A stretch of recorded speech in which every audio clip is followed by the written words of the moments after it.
Hi, my name is Graham Bullock and I'd like to talk to you about evaluating a Class A surface set.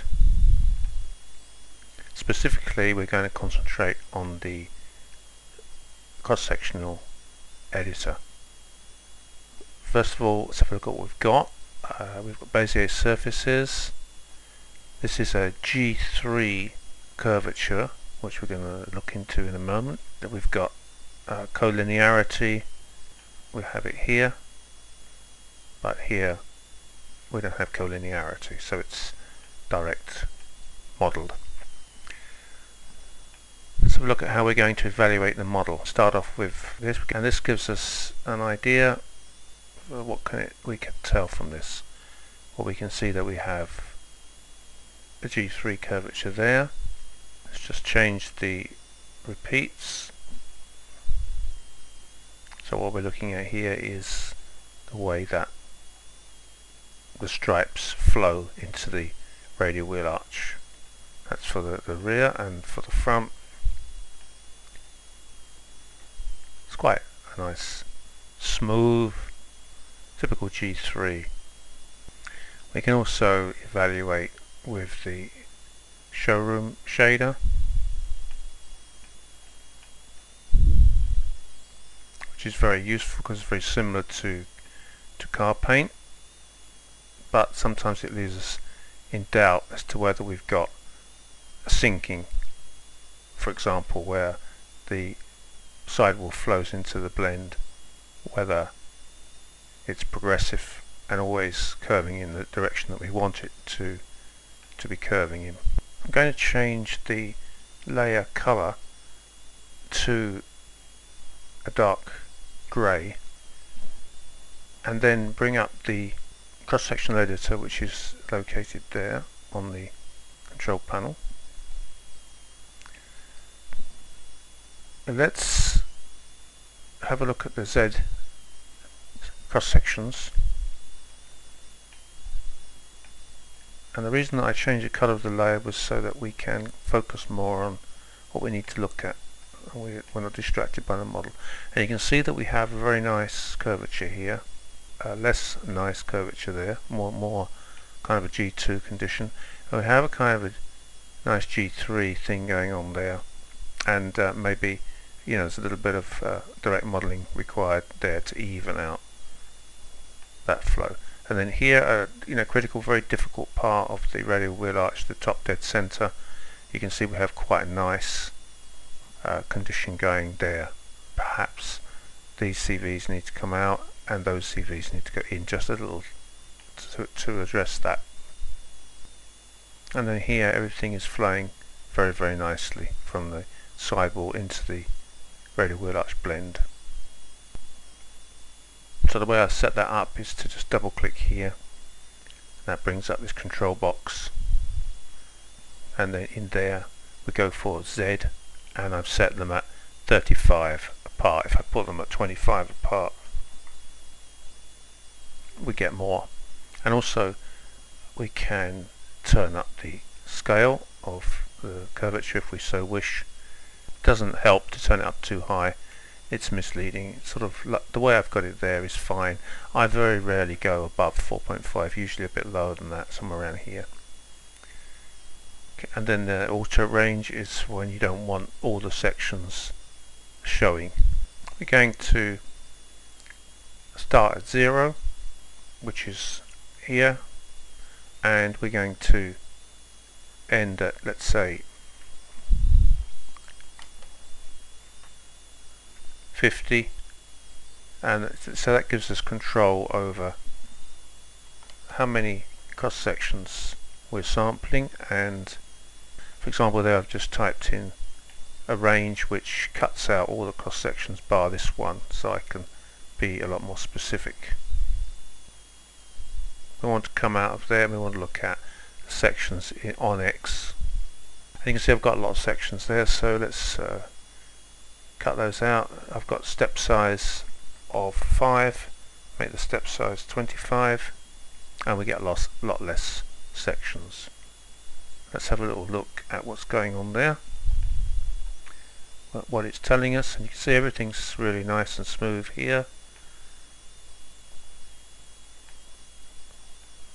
And then here, it's a very difficult area, might want a bit of improvement there.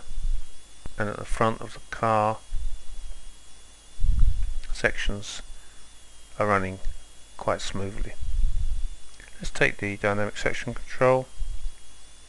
We'll pick our surfaces,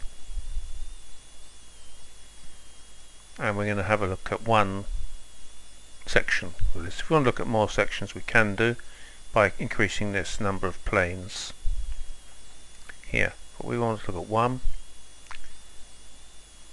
and our curvature scale, we can turn that up a bit.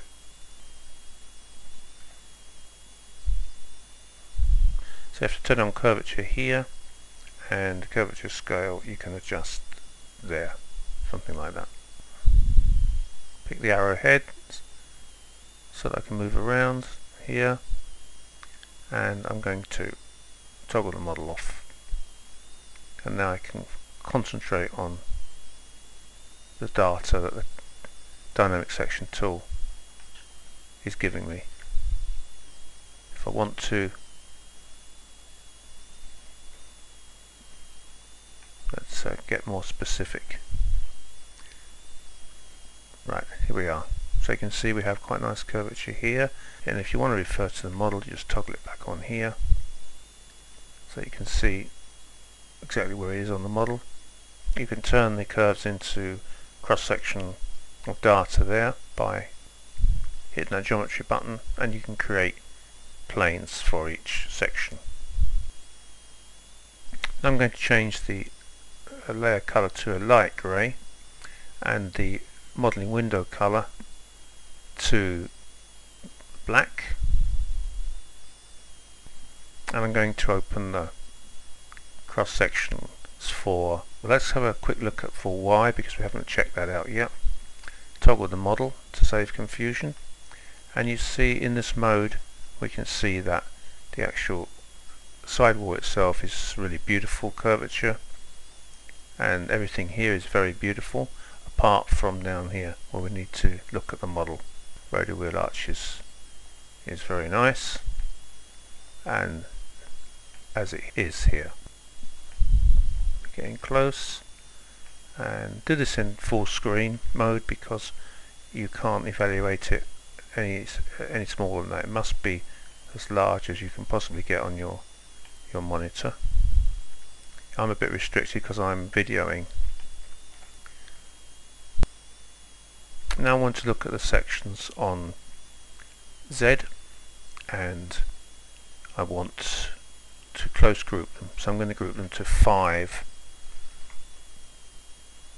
there, and the range I'm going to change from 0 to 900 to cover my entire model.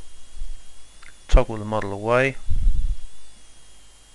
and we'll just get that out of the way. Now we can really evaluate what's happening on our model, and as you can see, it really is quite smooth, isn't it? So we don't have any major problems. That's the rear eyebrow, this is the front one. Everything is very, very smooth as we'd like to see it there, and you see we're flying very, very smoothly. Can take it out of perspective, makes it a little bit easier to move it around if you're just looking along cross sections. I'm looking for any sort of lumpiness or jerkiness in the cross sections, and it's all looking pretty good to me. You can go to X sections, and I think we're going to have, we'll turn off the combs, and we're going to group them at 5 intervals of 5, and you can see how useful this is for helping us to evaluate our model. We're looking for any telltale signs that they're kind of jerky changes in curvature indicative of bad surface flow conditions. So I hope that you've found that useful and learned something about how to evaluate your model and be able to properly understand what surfaces are doing in relationship to each other and how the curvature conditions really are between your surfaces. Thank you very much for taking the time to watch this video, and bye for now.